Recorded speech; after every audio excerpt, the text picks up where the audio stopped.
Hello everyone, welcome to my YouTube channel NCERT Explorer. Chapter 1 number system खत्म हो गया। 1.1 से 1.6 तक कंप्लीट वीडियो मैंने बनाए हैं। चैप्टर 2 पॉलिनोमियल स्टार्ट होता है। एक्सरसाइज 2.1 पॉलिनोमियल लिखते हैं इसे। इसके जो डेफिनेशंस हो गए वे मैं यहाँ पर लिखता ही जाऊंगा। हर एक चैप्टर में जो डेफिनेशंस कनेक्टेड होंगे वो मैं उसी के चैप्टर के ऊपर में पढ़ाऊंगा, आपको समझने में आसानी होगी। पॉलिनोमियल, ठीक। देखिए, एनसीईआरटी बुक में एक डेफिनेशन इसको पॉलिनोमियल को समझाने के लिए एक एग्जाम्पल दिया है ना। वो एग्जाम्पल बिल्कुल ही स्टैंडर्ड है, इसलिए मैं एनसीईआरटी बुक फॉलो करने की सलाह सबको दूंगा और मैं भी फॉलो करता हूँ। एनसीईआरटी बुक का स्टैंडर्ड बहुत ही ऊंचा है, कोई पुस्तक उसके सामने नहीं टिकता, ठीक है ना। देखते हैं, उन्होंने एक स्क्वायर को एग्जाम्पल में लिया है। एक square, all sides are equal, है ना, सभी साइड्स इक्वल है। यूनिट भी उन्होंने पकड़ा है 3, चलिए मैं पकड़ लेता हूँ 4। चलिए, यूनिट है जो मर्जी आप पकड़ लें, इंच पकड़े, सेंटीमीटर पकड़े, जो मर्जी आप पकड़ लें, ठीक है, यूनिट। अब इस स्क्वायर का पेरीमीटर यदि निकालेंगे तो क्या करेंगे? पेरीमीटर ऑफ स्क्वायर क्या होगा? 4 इंटू साइड होगा ना, 4 इंटू साइड। अच्छा, ये जो यूनिट है 4 है और इसका पेरीमीटर क्या हुआ? 4 इंटू साइड। अब यदि साइड के जगह हम यदि एक्स मान लें, एक्स मान लें, तो ये 4x क्या कहेगा बताइए तो? 4x क्या कहता है? 4x कहता है, 4x एक स्टेटमेंट हो गया। स्टेटमेंट में x कह रहा है कि आप मुझे जितना ही बढ़ाओगे मैं इसको 4 टाइम्स बढ़ा के पेरीमीटर बताऊंगा, है ना। मतलब x एक कांस्टेंट वैल्यू है। बस यही एक टर्म है, ये इक्वेशनल टर्म है, ये एक स्टेटमेंट है। इसको बोलते हैं क्या? टर्म। ये एक मैथमेटिकल स्टेटमेंट का टर्म हो गया, है ना। इसी टर्म को डिफाइन किया है कैसे? इस x को आप क्या बोलेंगे? इसे बोलेंगे वेरिएबल, ठीक। इस 4 को क्या बोलेंगे? ये मल्टीप्लाइड है, इसे बोलेंगे कोएफिशिएंट। बस यही कहानी है। ये 4x एक सिंगल टर्म है। इसी तरह का यदि कोई बड़ा टर्म हो जाएगा तो बड़ा इक्वेशन तैयार होगा, और वो इक्वेशन क्या कहेगा? एक स्टेटमेंट कहेगा, है ना। तो कितने तरह के स्टेटमेंट हो सकते हैं मैथमेटिकल क्राइटेरिया में, वही मुझे पॉलिनोमियल में पढ़ना है, हमें पढ़ना है, ठीक है। देखते हैं स्टेटमेंट। आप वेरिएबल समझ लिए। अच्छा, वेरिएबल का एक और रूल, बहुत स्ट्रॉन्ग रूल आप मान के चलिए। वेरिएबल ऑलवेज क्या होगा? क्या होगा? इक्वल्स टू या ग्रेटर देन। इसको हिंदी लिख देते हैं, काहे? Equals to and greater than zero होगा, कभी भी उससे नीचे नहीं होगा, ठीक है। वेरिएबल हमेशा ऐसा होगा, एकदम बिल्कुल। आप इसे गोल घेरा कर देता हूं, याद कर ले। वेरिएबल्स कभी माइनस में नहीं होगा, जीरो से कम में भी वेरिएबल्स नहीं होंगे, ठीक है ना। ठीक। अब आते हैं पॉलिनोमियल पे। पॉलिनोमियल 3 तरह के होते हैं on the basis of term. Colour change कर लेते हैं।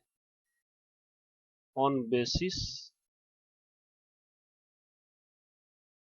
ऑफ टर्म, ये 3 तरह के होते हैं, ठीक। पहला है मोनोमियल। मोनोमियल पहला हो गया, मतलब इसमें क्या है? मोनो जैसे सिंगल, है ना। सिंगल, सिंगल टर्म हो, जैसे हो गया 4x, एक टर्म है, एक टर्म बता रहा है। दूसरा होगा, देखते हैं क्या है दूसरा। दूसरा क्या है? बायनोमियल, इसमें 2 टर्म हो, जिसमें मोनोमियल मतलब यहां पर सिंगल लिख देता हूं, सिंगल टर्म, है ना। बायनोमियल मतलब 2 टर्म।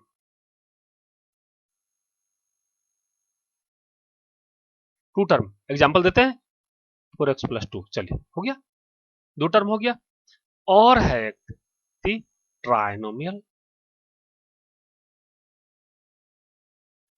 तीन टर्म हो गए। जैसे थे 4x² प्लस 2x+2, कुछ भी दे दीजिए, बहुत सारे कोई भी इक्वेशन पुट कर दिए। ट्राइनोमियल मतलब तीन टर्म हो गया, एक दो तीन, तीन टर्म हो गया, है ना। लेकिन आप इक्वेशन इससे बड़ा बड़ा भी तो देखे होंगे। तो जितना ज्यादा ज्यादा मतलब मोनो, पोली मतलब ज्यादा हो गया ना, मतलब मोनो मतलब एक हुआ, बाय मतलब दो हुआ, ट्राई मतलब तीन हुआ, पॉली मतलब मेनी हुआ। मेनी मतलब यदि ज्यादा टर्म होंगे तो पॉलिनोमियल हो जाएंगे। तो इसका मतलब क्या ये सब पॉलिनोमियल नहीं है, ये भी पॉलिनोमियल है। सभी को पॉलिनोमियल ही बोलते हैं। ये मैथमेटिक्स में समझने के लिए या आपको क्वेश्चंस में थोड़ा उलझाने के लिए ये सब लैंग्वेज यूज होगा, इसलिए आप याद करके रखिए। मोनोमियल, बायनोमियल, ट्राइनोमियल, ठीक है ना। ये बिल्कुल, ये टर्म सिंगल टर्म, दो टर्म, ये तीन टर्म, ठीक। अच्छा, वेरिएबल, वेरिएबल देखिए, वेरिएबल को अब आते हैं। वेरिएबल भी दो तरह के, वेरिएबल भी कई तरह के होते हैं। यहाँ पर लिख देता हूँ, फिर वही कलम में आ जाता हूँ। वेरिएबल्स, वेरिएबल जो है जैसे पी एक्स, ये यहाँ पर क्या है, एक्स वेरिएबल है। पी वाई, पी वाई, ये यहाँ पर वाई वेरिएबल है। वेरिएबल कुछ भी हो सकता है ना। ये आपके ऊपर डिपेंड करता है वेरिएबल कितना ले सकते हैं। जैसे वेरिएबल एक इक्वेशन में एक वेरिएबल हो सकता है, दो वेरिएबल हो सकते हैं, तीन वेरिएबल हो सकते हैं, है ना। ये नेक्स्ट क्वेश्चन में देख लेंगे। जैसे यहाँ इक्वेशन बताता हूँ, मान लीजिए जैसे 3x² प्लस 2y+4, इसमें देखिए x एक वेरिएबल है, y भी एक वेरिएबल है ना। 2y+4, x एक वेरिएबल, y वेरिएबल, यहाँ पर दो वेरिएबल होंगे, इसलिए इक्वेशन में दो वेरिएबल भी हो सकते हैं, है ना। वेरिएबल कितने हैं, ये भी ये भी मैथमेटिक्स में आएगा, इसलिए वेरिएबल को बताया। कोफिशिएंट बता दिया। वेरिएबल से जस्ट बगल में, जस्ट बिसाइड में जो होगा और मल्टीप्लाइड की अवस्था में होंगे, मल्टीप्लाइड, बिल्कुल मल्टीप्लाइड में होंगे, वही होंगे कोफिशिएंट, ठीक है। कोफिशिएंट हो गया, पॉलिनोमियल का टाइप हो गया। अब on the basis of degree, colour फिर से चेंज कर लेते हैं, कलर चेंज, चलिए। ऑन बेसिस ऑफ डिग्री, है ना। पॉलिनोमियल कितने तरह के होते हैं। डिग्री मतलब क्या हुआ बोले तो, डिग्री मतलब, डिग्री मतलब हुआ power, power on variable. Variable के ऊपर में कितना पावर है, बस यही मान लीजिए। ये एक्सपोनेंट है ना, हमने पावर लिखा था, आपको समझने में बिल्कुल आसानी हो।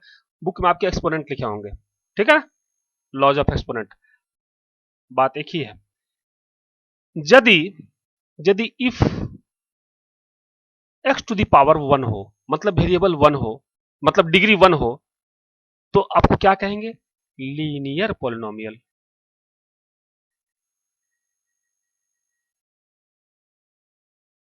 यदि x टू द पावर 2 हो, क्या कहेंगे, क्वाड्रेटिक पॉलिनोमियल।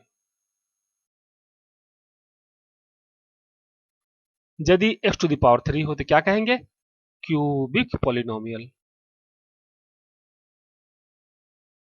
बिल्कुल ही आसान है, चैप्टर है ये। यदि अब x टू द पावर 0 हो, क्या कहेंगे, static, constant, sorry sorry sorry, constant, constant polynomial. अच्छा, आप बोलते होंगे x टू द पावर 3 ही क्यों है, इससे बात भी तो हो सकता है। लीजिए ना, x to the power n बैठा दिया, अब क्या कहेंगे, अब इसका क्या नाम देंगे, nth पॉलिनोमियल। चलिए हटाइए, पॉलिनोमियल, बस इतनी सी तो बात है। आते हैं क्वेश्चन नंबर 1 पे। क्या कहता है क्वेश्चन, देखिए, which of the following expressions are polynomials in one variable and which are not, कौन एक वेरिएबल वाला है और कौन नहीं है।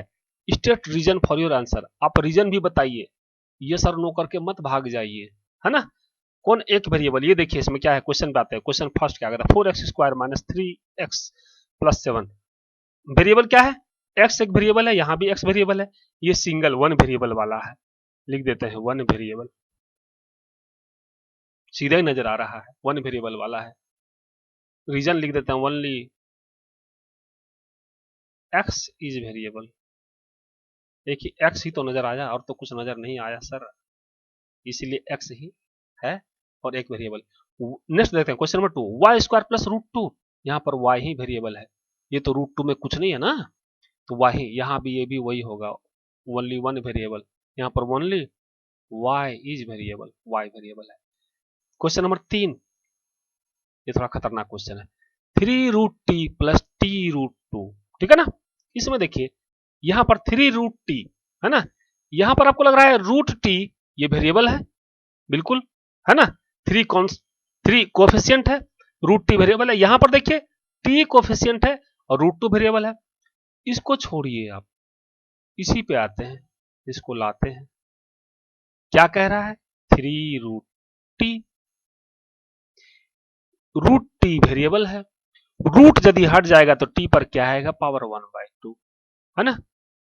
लॉज ऑफ एक्सपोनेंट रूट का मैंने बताया था, रूट हटाने के बाद उस पर पावर हो जाएगा 1/2, 1/2 इक्वल्स टू ये क्या हो जाएगा, ये लेस देन जीरो हो जाएगा, ये लेस देन जीरो हो जाएगा, लेस देन जीरो हो जाएगा, और लेस देन जीरो हो जाएगा तो ये हमारा वेरिएबल होने का कंडीशन फुलफिल नहीं करेगा, ये कहेंगे non variable, non polynomial, polynomial ही नहीं है, ठीक है ना। क्वेश्चन नंबर 4 बस सेम है, यहां भी देखिए, इसको लेते हैं, ये तो ठीक है, ये ठीक है वेरिएबल है। यहाँ पर जब y वेरिएबल है तो y को यहाँ पर पुट किया है वेरिएबल हिसाब में, तो y को क्या किया है यहाँ पर देखिए 2/y, 2/y, इसको भी सॉल्व करेंगे तो आपका क्या हो जाएगा, y वैल्यू ऑफ y क्या होगा,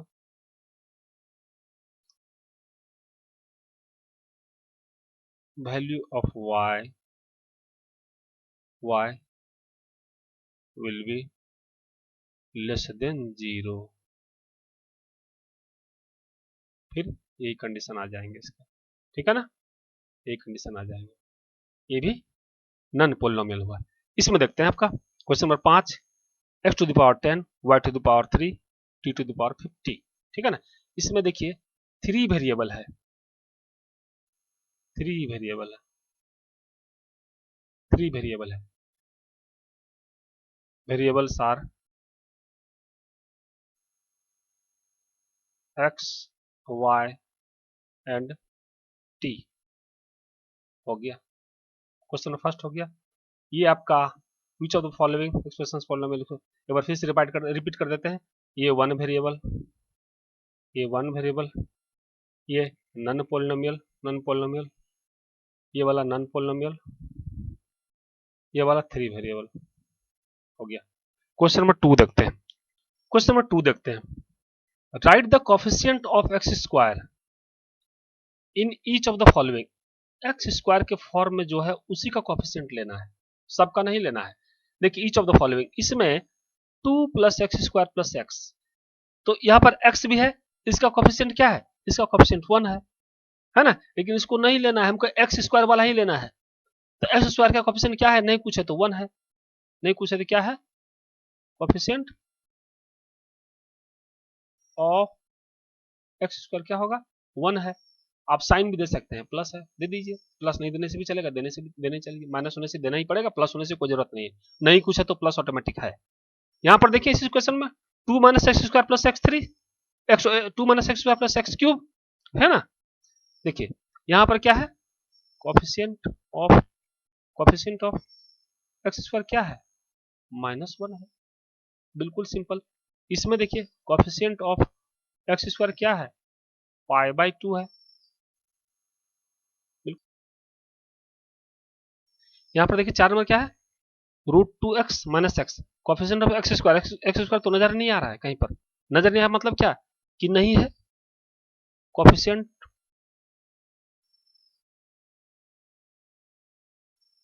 ऑफ एक्स स्क्वायर क्या है, लिखेंगे नहीं है, लिखेंगे नहीं है, नहीं है, ऐसा मत लिखिए, है ना, आप लिखिए क्या, जीरो, क्या लिखेगा, coefficient of x square, coefficient of x, मैं मिटा दे रहा हूं इसको, क्या लिखेंगे आप, जीरो,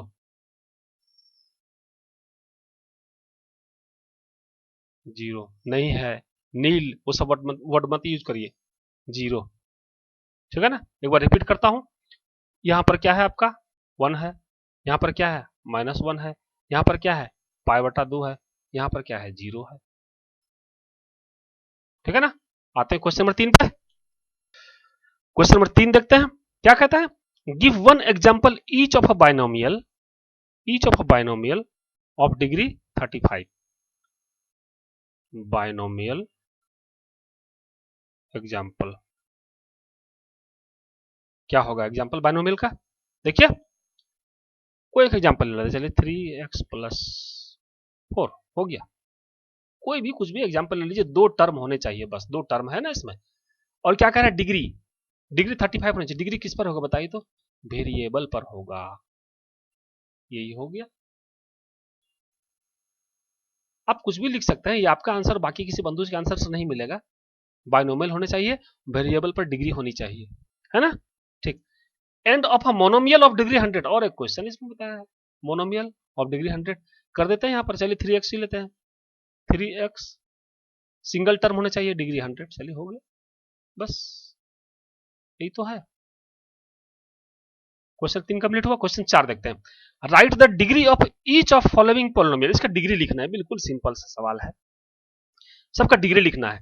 डिग्री आप देख लीजिए, एक इक्वेशन में जो सबसे ज्यादा वैल्यू वाला डिग्री होगा, जो पावर होगा, वही उस इक्वेशन का डिग्री होगा, उस पॉलिनोमियल का वही डिग्री होगा। हम इक्वेशन को पॉलिनोमियल कह रहे हैं, आप मेसअप मत करिएगा, है ना, आगे आने वाले समय में इसको इक्वेशन ही बोलेंगे आप, ठीक है ना। अभी पॉलिनोमियल समझते हैं, जिस किसी पॉलिनोमियल में जो सबसे ज्यादा वैल्यू वाला डिग्री होगा, पावर होगा, वेरिएबल पर जो पावर होगा वही उसका डिग्री होगा। तो इस इक्वेशन में, इस पॉलिनोमियल में देखते हैं क्या है, 5x to the power 3 plus 4x to the power 2 plus 7x, मतलब 5x³ plus 4x² plus 7x, ठीक है। तो x टू द पावर कितना है 3 यहां पर नजर आ रहा है, तो इसका डिग्री कितना होगा 3 हो गया कंप्लीट, बस यही 3 है इसका। इसका देखिए बस यहीं पर देखिए 4 में कुछ नहीं है, y पे ज्यादा वैल्यू है, 2 डिग्री है, तो यहां पर इसका डिग्री हो गया 2। यहां पर देखिए 5t माइनस √7, t वेरिएबल है, t वेरिएबल है, इसके ऊपर में क्या है, कुछ कुछ नहीं है तो 1 है, इसलिए डिग्री 1 हो गया।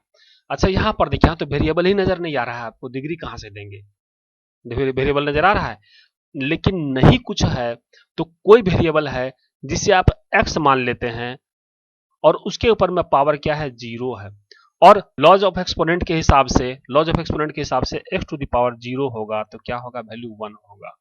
इसका मतलब ये 3 जो है, ये 3 अकेला नहीं है, इस 3 के बगल में ये मल्टीप्लाइड है x टू द पावर 0, और 1 इसका वैल्यू लेके खड़ा है, क्योंकि 1 मल्टीप्लाइड होगा तो ये 3 हो जाएगा, 1 इंटू 3 ही होता है, इसीलिए ये 3 अकेला है। तो यहां पर क्या बोलेंगे, डिग्री कितना है, डिग्री यहां भी है लेकिन क्या है 0 है ना, डिग्री 0 है, बस हो गया। Question number 4। क्वेश्चन नंबर 5 आखिरी सवाल, देखिए क्या कह रहा है, क्वेश्चन नंबर 5 कह रहा है, classify the following as linear या क्वाड्रेटिक एंड क्यूबिक, मतलब कौन सा पॉलिनोमियल है on the basis of degree, फिर से एक बार लिख देता हूं, on the basis of degree. Video को थोड़ा सा शुरू में देख लीजिएगा, ऊपर में लिखा हुआ है मैंने, है ना। ठीक, देखिए इसका डिग्री क्या होगा, इस पॉलिनोमियल का डिग्री होगा, इसका वैल्यू किस में सबसे ज्यादा है, x², 2, क्या होगा क्वाड्रेटिक होगा। यहां पर क्या है, वैल्यू किस में सबसे ज्यादा है, ये वाला x³, डिग्री क्या होगा 3, क्या होगा क्यूबिक होगा, क्यूबिक पॉलिनोमियल, पॉलिनोमियल लिख दीजिएगा। यहां पर क्या है, वैल्यू किसका सबसे ज्यादा है y², डिग्री क्या हुआ 2, क्या होगा क्वाड्रेटिक होगा। यहां पर क्या है, यहां पर क्या है देखिए, x टू द पावर कुछ नहीं तो 1, नहीं क्या है तो 1 है, डिग्री क्या हुआ 1, क्या होगा लीनियर हो जाएगा। यहां पर क्या है 3t1, यहां भी 1 है, नहीं कुछ तो डिग्री क्या हो गया 1 हो गया, क्या हो जाएगा लीनियर हो जाएगा। यहां क्या है, आर स्क्वायर 2 है पावर, डिग्री क्या होगा 2, क्या होगा क्वाड्रेटिक होगा। यहां पर क्या है X to the power cube है, डिग्री क्या होगा क्यूब, डिग्री क्या होगा 3 है, क्या होगा क्यूबिक हो गया। बस इतना सही तो है, कंप्लीट हुआ एक्सरसाइज 2.1। मिलते हैं नेक्स्ट, ठीक है, उम्मीद है आपको मजा आया होगा।